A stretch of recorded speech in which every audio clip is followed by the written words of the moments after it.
In today's video, I'm going to teach you how to share Google Keep notes with others. By the end, you'll know exactly how to let someone view and edit a note with you on your computer so you can collaborate in real time without juggling separate documents or messages. First, open Google Keep in your web browser. Make sure you're signed in to the correct Google account, especially if you switch between personal and work profiles.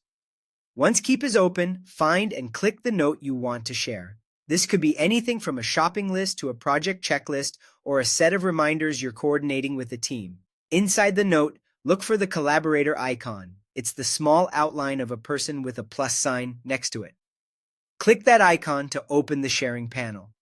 In the field provided, start typing the email address or the name of the person you want to add. If they're already in your contacts, Keep will suggest them as you type. Select the right person, then choose them, click Done, and then click Save to confirm. That's it. You've now shared the note. From this point on, the person you added can open the note on their end and edit it just like you can. They can change the text, check off items in a checklist, and even add images or drawings if your note uses those.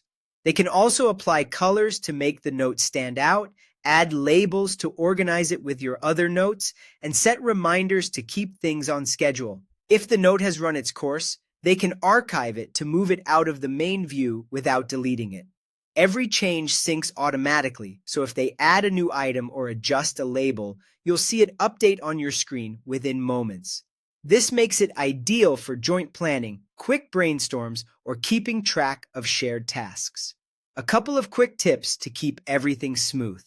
If you don't immediately see your collaborators' edits, give it a few seconds or refresh the page to let Keep sync. Also, it's a good idea to keep the note title clear and specific so everyone knows what it's for at a glance. One important caution: if you, as the owner, delete the shared note, it will be deleted for everyone. If you think you'll need the information later, consider archiving instead of deleting to keep it out of sight but still retrievable. And that's how you share Google Keep notes with others on your computer.